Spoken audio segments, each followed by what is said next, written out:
Hi friends, మనబడి ఛానల్కు స్వాగతం. Friends, ఈరోజు మనం ఛందస్సు వాటి వివరాలు తెలుసుకోబోయే ముందు ఫ్రెండ్స్, ఇప్పటివరకు మన ఛానల్ని సబ్స్క్రైబ్ చేసుకునే వాళ్ళు ఎవరైనా ఉంటే మన ఛానల్ని సబ్స్క్రైబ్ చేసుకోండి. అలాగే వీడియో కనుక నచ్చినట్లయితే లైక్ చేయండి, మీ మిత్రులకి షేర్ చేయండి. అలాగే మీ విలువైన అభిప్రాయాల్ని మన కామెంట్ బాక్స్లో తెలియజేయండి. దయచేసి లైక్ మాత్రం చేయండి ఫ్రెండ్స్, ఎందుకంటే మీరు చేసే లైక్ల వల్ల ఈ వీడియో ఎంతోమందికి చేరే అవకాశం ఉంటుంది. మన ఛానల్కి మీరు సపోర్ట్గా నిలిచిన వాళ్ళు అవుతారు. మరి టాపిక్కి వెళ్దామా ఫ్రెండ్స్? ఈరోజు మనం ఛందస్సు గురించి తెలుసుకుందాము. అసలు ఛందస్సు అంటే ఏంటి? పద్య లక్షణాలను తెలిపే శాస్త్రాన్ని ఛందస్సు అంటారు, లేదా ఛందస్ శాస్త్రం అని కూడా అంటారనమాట. అయితే ఈ పద్యములు ఎలా ఏర్పడతాయి? గణములతో ఏర్పడతాయి. పద్యములు గణములతో ఏర్పడతాయి. గణములు ఎలా ఏర్పడతాయి? గురువులతో, లఘువులతో ఏర్పడతాయి. మరి గురువులు, లఘువులు అంటే ఏంటి? ఛందస్కు మరో పేరేంటి? ఛందస్కు మరో పేరు పద్య విద్య అనమాట. మరి ఈ గణములు, గురువులు, లఘువులు అంటే ఏంటో మనం తెలుసుకుందాం. అవేంటో తెలుసుకోవాలంటే ముందు మనం వీటి గురించి తెలుసుకోవాలి. ముందుగా వ్యంజనములు. వ్యంజనములు అంటే ఏంటి? అరమాత్ర కాలంలో పలకబడే అక్షరాలు వ్యంజనములు. అంటే ఇక్కడ ఉన్నాయి కదండి, గ పొల్లు అక్షరాలు, మ, త, ర, ల, న ఇవి ఉన్నాయి కదా. అయితే వీటిని పూర్తిగా పలకాలంటే గ అనేది గా, మ అనేది మా, త్ అనేది త, ఇలా పూర్తిగా పలకాలంటే అచ్చుల సాయం కావాలి. గా అనే అక్షరంలో ఆ అనే అచ్చు పలుకుతుంది, అవునా? మా అనే అక్షరంలో ఆ. ఇప్పుడు కి అన్నామనుకోండి, అది కూడా అచ్చు సాయంతోనే పలుకుతుంది. కి అన్నప్పుడు అందులో ఈ అనే ప్రత్యయం వస్తుంది. కి అన్నప్పుడు ఈ. అలా అచ్చుల సాయంతో పలికేవే ఏంటి? హల్లులు అనమాట. వీటినే వ్యంజనములు అని కూడా అంటారు. తర్వాత లఘువులు. ఏకమాత్ర కాలంలో పలకబడే అక్షరాలనే లఘువులు అంటారు. ఉదాహరణకి ఇక్కడ ఇచ్చాను కదా, ఆ, ఇ, ఉ, ఏ, ఉ. అలాగే హల్లులు కనుక తీసుకున్నట్లయితే క, పి, ము, చే, పో. క అనే దాంట్లో ఆ పలుకుతుంది, పి అనే దాంట్లో ఈ, ము అన్నప్పుడు వు, చే అన్నప్పుడు ఏ, పో, ఓ. ఈ విధంగా అచ్చులు పలుకుతాయి అన్నమాట హల్లుల్లో. ఇలా దీర్ఘం లేనివి వీటిని హస్వాక్షరాలు అని అంటారు. ఏమంటారు? హస్వాక్షరాలు. ఇవి ఏకమాత్ర కాలంలో పలికే అక్షరాలు కాబట్టి ఇవి లఘువులు. ఇవన్నీ కూడా లఘువులు. లఘువులకు గుర్తు ఇదనమాట, నిలువు గీతం. ఇప్పుడు ఇంకా ఏవేవి లఘువులుగా వస్తాయో చూద్దాం. హస్వ, సంయుక్త, ద్విత్వ, వట్రంసుడి గల అక్షరాలన్నీ లఘువులు అవుతాయి. ఉదాహరణకి అ, మా, వ, ర, ల, స, గ ఇవి హస్వాక్షరములు. తర్వాత దీర్ఘాలు కాని సంయుక్త అక్షరాలు కూడా లఘువులు అవుతాయి. సంయుక్త అక్షరాలు అంటే ఒక హల్లుకి వేరొక హల్లు ఒత్తుగా రావడం. ఇక్కడ మాకి యా ఒత్తు, లాకి మా ఒత్తు వచ్చింది కదా, ఇలా. ఇవి దీర్ఘాలు కాని సంయుక్త అక్షరాలు. అవేంటో చూద్దాం. మ్యా, ల్మా, అర్త, ర్గు, వ్య, హ్య ఇవన్నీ కూడా లఘువులు అవుతాయి. కానీ వీటికంటే ముందు వచ్చే అక్షరాలు మాత్రం గురువులు అవుతాయి. తర్వాత ముందు చెప్తాను. తర్వాత దీర్ఘాలు కాని ద్విత్వాక్షరాలన్నీ కూడా లఘువులే అవుతాయి. ఇక్కడ మాకి మావత్తు, లాకి లావత్తు, రాకి రావత్తు, గాకి గావత్తు, వాకి వావత్తు, యాకి యావత్తు ఇవన్నీ కూడా దీర్ఘాలు కానీ ద్విత్వాక్షరాలు కూడా అన్ని లఘువులు అవుతాయి. ద్విత్వాక్షరాలు అంటే ఒక హల్లుకి అదే హల్లు ఒత్తుగా రావడం. మాకి మావత్తు, లాకి లావత్తు, రాకి రావత్తు ఈ విధంగా ఇవి ద్విత్వాక్షరాలు అవుతాయి. తర్వాత వట్రాంశుడి గల అక్షరములు లఘువులు అవుతాయి. వట్రాంశుడి గల అక్షరములు అంటే ఏంటి? మృ, కృ, సృ అంటే మాకృత్వం ఇస్తే మృ, కాకృత్వం ఇస్తే కృ, సాకృత్వం ఇస్తే సృ. ఇలా ఏవైతే వట్రాంశుడి కలిగి ఉంటాయో వాటిని ఋతువాలు అంటారు, వట్రాంశుడి అని కూడా అంటారనమాట. ఇలాంటి అక్షరాలన్నీ కూడా లఘువులే అవుతాయి. ఇంకొకసారి రివైజ్ చేసుకుందాం ఫ్రెండ్స్.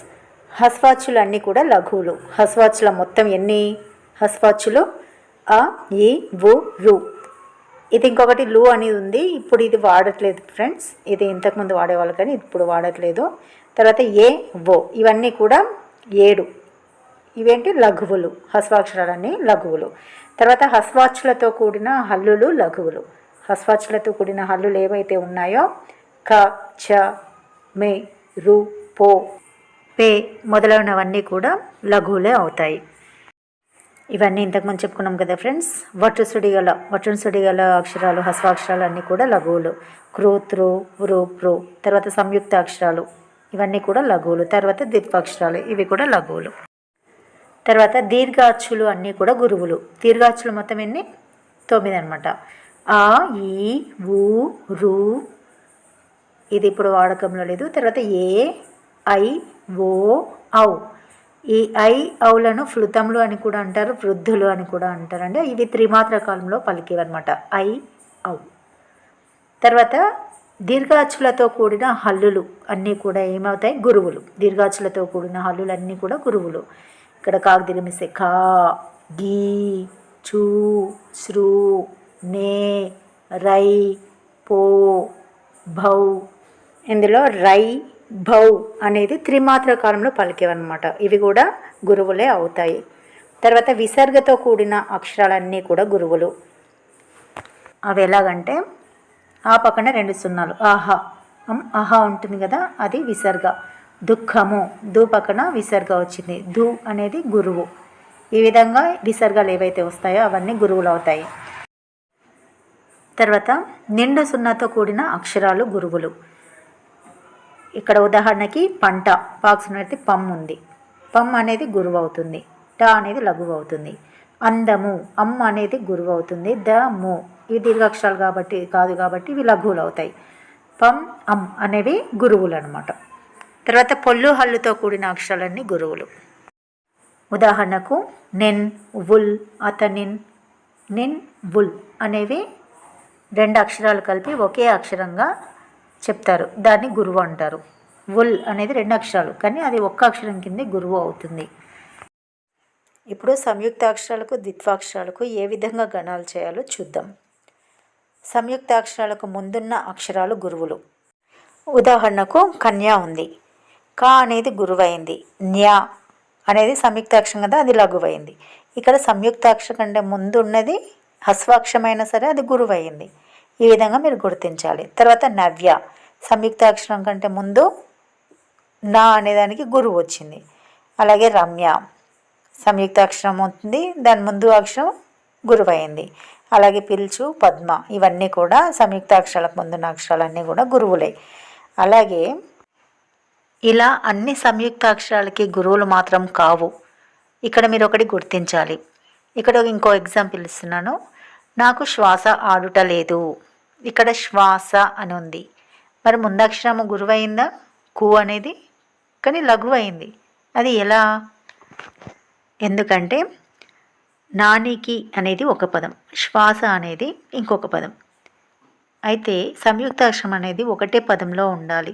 అర్థం గల ఒకటే పదంలో ఉంటే అది ముందు అక్షరం గురువు అవుతుంది. ఇలా సపరేట్గా పదం ఉందనుకోండి, అది గురువు కాదు. మీకు ఈజీగా అర్థం కావాలంటే సంయుక్తాక్షర పదాలు ఊది పలికేటట్టు ఉండాలి. విశ్వాసం ఒకటే పదం, శ్వ అన్నప్పుడు ఊది పలుకుతున్నాం. ఇక్కడ ముందు అక్షరం గురువు అవుతుంది. అలాగే సత్రము, ఛత్రము ఇవి కూడా ముందక్షరాలు గురువులు అవుతాయి. తర్వాత కద్రువ, ఇద్రుచు, అద్రుచు ఇలాంటివన్నీ కూడా ఇవి ముందున్న అక్షరాలు గురువులు కావాలి అని అనుకుంటున్నారు కదా, కానీ కాదు. ఎందుకంటే ఇలా తేల్చి పలకబడే రేఫ అంటే రకారం ఒత్తులు ఉంటాయి చూడండి. కద్రువ, విద్రుచు, ఇద్రుచు ఇలా తేల్చి పలకబడే ఒత్తులు ఏవైతే ఉంటాయో దాని ముందున్న అక్షరాలు ఎప్పుడైనా లఘువులే అవుతాయి, గుర్తుంచుకోవాలి. తర్వాత మనం ఈ పట్టిక సహాయంతో గణ విభజన చేయొచ్చు అనమాట. ఏ, మాత, రాజ, బాణాస ఇవి చాలా ఇంపార్టెంట్ ఫ్రెండ్స్. ఇది ఒక్కటి గుర్తుపెట్టుకున్నారంటే మీకు ఛందస్సు అనేది ఈజీగా వచ్చేస్తుంది. అయితే వీటిని లఘు గురువు చేద్దాం ముందు. ఇందులో హస్వాక్షరాలన్నీ లఘువులు అవుతాయి, దీర్ఘాక్షరాలన్నీ గురువులు అవుతాయి. ఇందులో హస్వాక్షరాలు ఏవి ఉన్నాయి? య, జ, న, స ఇవి లఘువులు. హస్వాక్షరాలు అంటే పొట్టిగా పలికే అక్షరాలు హస్వాక్షరాలు, ఇవి లఘువులు. మరి దీర్ఘాక్షరాలు ఏవి ఉన్నాయి చూద్దాం. మాకు దీర్ఘమిస్తే మా, తా, రా, భా ఇవి దీర్ఘాక్షరాలు, ఇవి గురువులు. పొట్టిగా పలికే అక్షరాలు హస్వాక్షరాలు అయితే ఇవి పొడుగ్గా పలికే అక్షరాలు దీర్ఘాక్షరాలు అనమాట, ఇవి గురువులు. ముందు మనం 3 అక్షరాల గణాలు ఎలా ఏర్పడతాయో చూద్దాము. మగనం, మా నుంచి రా వరకు, మా గురువు, తా గురువు, రా గురువు, ఇలా 3 వరుసగా చూసుకోవాలి. ఇది మగనం అవుతుంది. తర్వాత నగనం అంటే నా నుంచి చూస్తే నా, స, యా 3 లఘువులు వచ్చాయి కదా, అలా నగనం అవుతుంది. ఇక్కడ ఒక ఉదాహరణ ఇచ్చాను. ఇక్కడి, ఈ అనేది గురువు అవుతుంది, ఎందుకంటే ముందు అక్షరం ద్విత్వాక్షరం ఉంది, కాకి కావద్దు కాబట్టి గురువు అవుతుంది. తర్వాత ఇది లఘువు అవుతుంది, ద్విత్వాక్షరం అనేది లఘువు అవుతుంది, తర్వాత ఇది కూడా లఘువు అవుతుంది. గురువు, లఘువు, లఘువు. గురువు ఎక్కడి నుంచి స్టార్ట్ అయింది? పట్టికలో చూడండి, భా దగ్గర గురువు ఉంది, అక్కడ నుంచి స్టార్ట్ చేయాలి, కాబట్టి అది భగనం అవుతుంది. మనం ఇది ఈజీగా గుర్తుపెట్టుకోవాలి అనుకుంటే ఇప్పుడు 3 అక్షరాల గణాలను చూద్దాం. అవి 8 ఉంటాయి. చూడండి, 3 గురువులు మగనము, 3 లఘువులు నగనం. మిగతా వచ్చేసి ఎలా గుర్తుపెట్టుకోవాలంటే, భగనం ఉంది కదా, అది ఆది గురువు. ఆది గురువు అంటే మొదట్లో గురువు రావడాన్ని ఆది గురువు అంటారు. ఆది గురువు భగనం. మధ్య గురువు జగనం, మధ్యలో గురువు వచ్చింది జగనంకి. తర్వాత అంత్య గురువు అంటే ఎండింగ్లో రావడం గురువు, అది సగనం. ఇవి గుర్తుంచుకోవాలి మీరు. ఇలా ఆది గురువు, మధ్య గురువు, అంత్య గురువు. అంత్య గురువు అంటే లాస్ట్లో వచ్చిన గురువు అంత్య గురువు. ఇది గుర్తుంచుకుంటే మీకు ఈజీగా వచ్చేస్తుంది. తర్వాత లఘువులు చూద్దాం. ఆది లఘువు, ఇక్కడ యగనం. ఆది లఘువు అంటే ఫస్ట్ మొదట్లో వచ్చిన లఘువు అనమాట, ఆది లఘువు. మధ్య లఘువు రగనం. అంత్య లఘువు అంటే చివరిలో ఉన్నది తగనం. యగనం, రగనం, తగనం. ఇది గుర్తుంచుకుంటే, ఇది మొత్తం కూడా పట్టిక మీరు గుర్తుంచుకున్నారంటే ఛందస్సు ఈజీగా చేయొచ్చండి. తర్వాత ఇందులో గణములు, అందులో భేదములు ఉంటాయి. ఏవేవంటే, ఒకటి ఏకాక్షర గణము, 2 ద్వక్షర గణము, 3 త్రక్షర గణము, 4 చతురక్షర గణము. ఈ విధంగా 4 రకాలు ఉంటాయన్నమాట. అవేంటో మనం చూద్దాం. ఏకాక్షర గణం అంటే ఒక లఘువు, ఇక్కడ కనిపిస్తుంది కదండి, ఒక లఘువు, అది లగనం. తర్వాత ఒక గురువు అనేది గ అవుతుంది, గగనం. లగనం, గగనం అనమాట. ఇవి గుర్తుంచుకోవాలి. ఒక లఘువు, ఒక గురువు. ఇవి ఏకాక్షర గణాలు. తర్వాత ద్వక్షర గణము అంటే 2 అక్షరాలు గణాలుగా ఏర్పడటాన్ని ద్వక్షర గణం అంటాము. ఉదాహరణకి గగ 2 గురువులు. తర్వాత లల 2 లఘువులు. తర్వాత గల, గా అంటే గురువు, లా అంటే లఘువు. ఒక గురువు, ఒక లఘువు. అలాగే లగ, లా అంటే లఘువు, గా అంటే గురువు. లఘువు, గురువు. ఇవి ద్వక్షర గణము. తర్వాత త్రక్షర గణం చూద్దాం.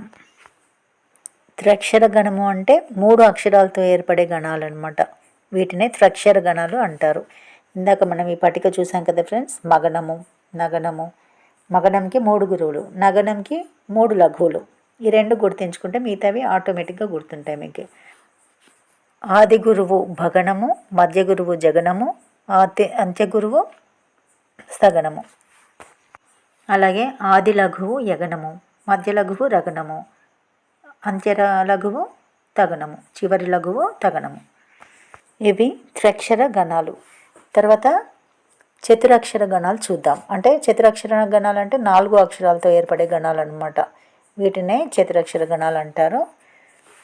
ఈ చతురక్షర గణాల్లో మళ్ళీ 3 రకాలు ఉంటాయి. అవి ఏంటంటే నల, నగ, సల. నల, నా అంటే ఏంటి? 3 లఘువులు కదా. ల, నా, ల. ల అంటే లఘువు, 3 లఘువులు, మళ్ళీ ఒక లఘువు, మొత్తం 4 లఘువులు వచ్చాయి కదండి ఇక్కడ. తర్వాత నగ, నా అంటే 3 లఘువులు, ఇక్కడ 3 లఘువులు ఉన్నాయి. గా అంటే గురువు, 3 లఘువులు, గురువు. తర్వాత సల, స అంటే 2 లఘువులు, ఒక గురువు. తర్వాత లా అంటే లఘువు. తర్వాత ఇంద్రగణాలు. ఇంద్రగణాలు ఎన్ని? 6. నల, నగ, సల, భరత. నల, నా అంటే నగనం, నగనంకి 3 లఘువులు కదా, 3 లఘువులు. లా అంటే లఘువు, మళ్ళీ 4, మొత్తానికి 4 లఘువులు వచ్చాయి. అలాగే నగ, నగ 3 లఘువులు, ఒక గురువు. గా అంటే గురువు. అలాగే సల 2 లఘువులు, గురువు స, ఒక లఘువు లా. భరత, భగనం ఏంటి? గురువు లఘువు లఘువు భగనం. రగనం గురువు లఘువు గురువు రగనం. తగనంకి గురువు గురువు లఘువు. ఇవి ఇంద్రగణాలు. తర్వాత సూర్యగణాలు. సూర్యగణాలు ఎన్ని? 2.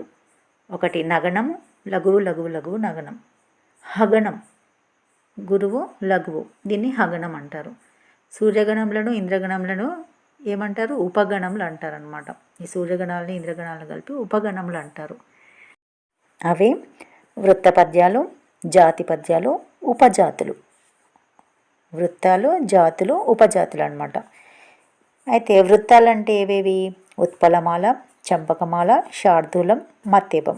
ఇవి వృత్తాలు, వృత్త పద్యాలు. తర్వాత జాతులేవి? 1 కందం, 2 ద్విపదం, 2 రకాలు. తర్వాత ఉపజాతులేవి? 1 ఆటవెలిది, 2 తేటగీతి, 3 సీసం. ఇవి 3 రకాల పద్యాలు. మరి వాటి గురించి చూద్దాం. అయితే ఈ పద్యాలకు యతి ప్రాసలు అనేవి ఉంటాయి. యతి అనేది పద్యంలోని మొదటి అక్షరాన్ని యతి అంటారు. అలాగే నియమిత స్థానాల్లో ఆయా అక్షరాలని మళ్ళీ పద్యం మధ్యలో వస్తుందన్నమాట. అలా నిలపటాన్ని ఏమంటారు? యతి స్థానం అంటారు. ముందు వచ్చిన అక్షరం పద్యంలో మళ్ళీ ఇంకా ఎక్కడ వస్తుంది? మొదటి పాదంలో అదే అక్షరం వస్తే కనుక దాన్ని యతి స్థానం అంటారు. అయితే ఒక్కో పద్యానికి ఆయా పద్య లక్షణాలను బట్టి యతిస్థానం అనేది నిర్ణయించబడుతుంది. దీన్ని ఏమంటారు? యతిమైత్రి అంటారు.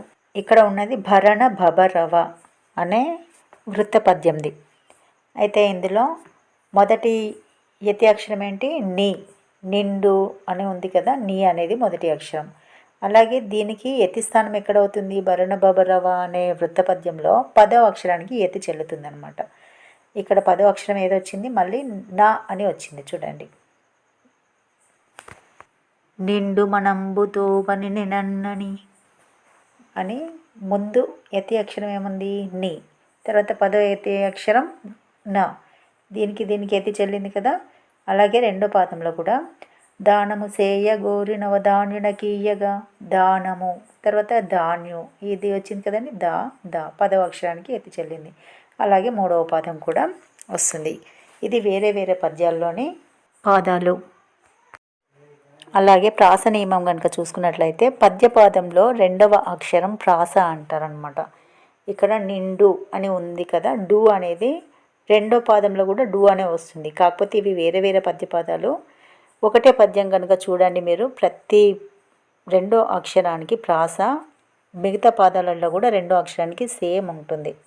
అంటే పద్యానికి 4 పాదాలు ఉంటాయి కదా, 4 పాదాల్లోని ప్రతి 2వ అక్షరం కూడా ముందు పాదంలో ఏ అక్షరం అయితే ఉంటుందో 2వ అక్షరం, మిగతా పాదాల్లో కూడా అదే అక్షరం ఉంటుంది.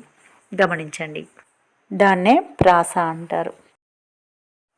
తర్వాత మీకు ఈజీగా గుర్తుపెట్టుకోవడానికి వృత్త పద్యాలు, గణాలు, యతి ప్రాస, అక్షరాలు ఇవి చూద్దాం.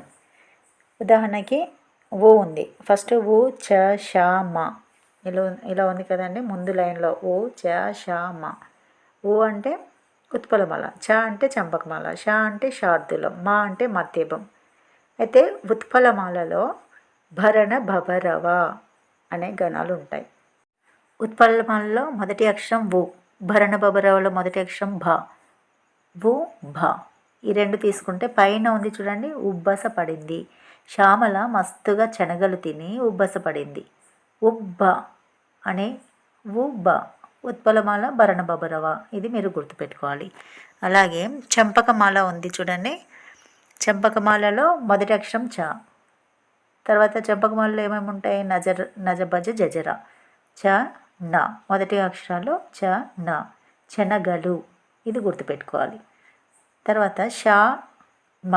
శార్దూలంలో మసజస తతగా అని ఉంటాయి కదా, మొదటి అక్షరం ష. ఇందులో మొదటి అక్షరం మ. ష మ. శ్యామల మస్తుగా శనగలు తిని ఉబ్బసపడింది. శ్యామల అని గుర్తుపెట్టుకోవాలి. తర్వాత మా. మత్తేబం, సబరణమయవ. సబరణమయవలో మొదటి అక్షరం స. మత్తేబంలో మొదటి అక్షరం మా. మా స. మస్తుగా, మా స అనేది మస్తు అని గుర్తుపెట్టుకోవాలి. ఇలా శ్యామల మస్తుగా శనగలు తిని ఉబ్బసపడింది అనే వాక్యంతో ఇది పజిల్ మొత్తం మీరు గుర్తుపెట్టుకోవచ్చండి. తర్వాత యతిస్థానం అక్షరాలు చూద్దాం. యతిస్థానం అనేది ఉత్పలమాల, భరణ భబరవలో యతి స్థానం వచ్చేసి 10 ఉంటుంది. అక్షరాలు 20 అక్షరాలు ఉంటాయి. ప్రతి పాదంలో 20 అక్షరాలు ఉంటాయి. యతి స్థానం 10వ అక్షరం. ఇది ఎలా గుర్తుపెట్టుకోవాలంటే పైనుంచి వరుసగా 10, 11, 13, 14 ఉంది. మధ్యలో 12 ఒకటి మిస్ అయింది. అది ఒక్కటి గుర్తుపెట్టుకోవాలి. 10, 11, 12, 13, 14 సీరియల్గా ఉంటాయి కదా, 12 మిస్ అయింది. ఇది గుర్తుపెట్టుకుంటే ఊచ శ్యామ అని గుర్తుపెట్టుకుంటే మీకు ఈజీగా ఇది గుర్తుండిపోతుంది. ఉత్పలమాల్లో భరణ బబరవ అనే గణాలు ఉంటాయి కదా, యతి స్థానం ఏంటి 10వ అక్షరం. అలాగే అక్షరాలు ఎన్ని ఉంటాయి 20 అక్షరాలు ఎలా వస్తాయంటే భరణ బబరవలో పైన ఏ గణాలు ఉంటాయి కదా, ఆ గణాలని మీరు లెక్కించుకుంటే కరెక్ట్గా వస్తుంది. ఆ విధంగా అయినా లెక్కించుకోవచ్చు. లేదంటే 20, 21 ఇక్కడ పెరుగుతూ ఉంటుంది ఒక సంఖ్య. కింది నుంచి చూసుకుంటే ఒక సంఖ్య తగ్గుతుంది. 20, 19 ఈ విధంగా గుర్తుపెట్టుకోవచ్చు. అలాగే చంపకమాలలో నజబజ జజర యతి స్థానం ఏంటి 11, అక్షరాలు 21. శార్దూలంలో మసజస తతగా అనే గణాలు ఉంటాయి. యతి స్థానం 13, తర్వాత అక్షరాలు 19. తర్వాత మత్తేబం సభరణమయవ అనే గణాలు, తర్వాత యతి స్థానం 14, అక్షరాలు 20. ఇది మీరు గుర్తుపెట్టుకున్నారంటే మీకు ఇంకా ఏ ఛందస్సు ఈజీగా చేయగలుగుతారు. ఫ్రెండ్స్, రెండో భాగం కూడా చేస్తాను, తప్పకుండా చేయడానికి ప్రయత్నిస్తాను. ఇప్పటివరకు మన ఛానల్ని సబ్స్క్రైబ్ చేసుకొని వాళ్ళు ఎవరైనా ఉంటే మన ఛానల్ని సబ్స్క్రైబ్ చేసుకోండి. అలాగే వీడియో కనుక నచ్చినట్లయితే లైక్ చేయండి, మీ మిత్రులకి షేర్ చేయండి. దయచేసి లైక్ మాత్రం చేయండి ఫ్రెండ్స్, ఇంత శ్రమను మీరు గుర్తించండి. మీ నుంచి మేము ఆశించేది ఒక్క లైక్ మాత్రమే. మీరు ఇచ్చే లైక్ల వల్ల ఈ వీడియో ఎంతోమందికి చేరే అవకాశం ఉంటుంది. మన ఛానల్కి మీరు సపోర్ట్గా నిలిచిన వారు అవుతారు. అలాగే మీ విలువైన అభిప్రాయాల్ని కామెంట్ బాక్స్లో తెలియజేయండి.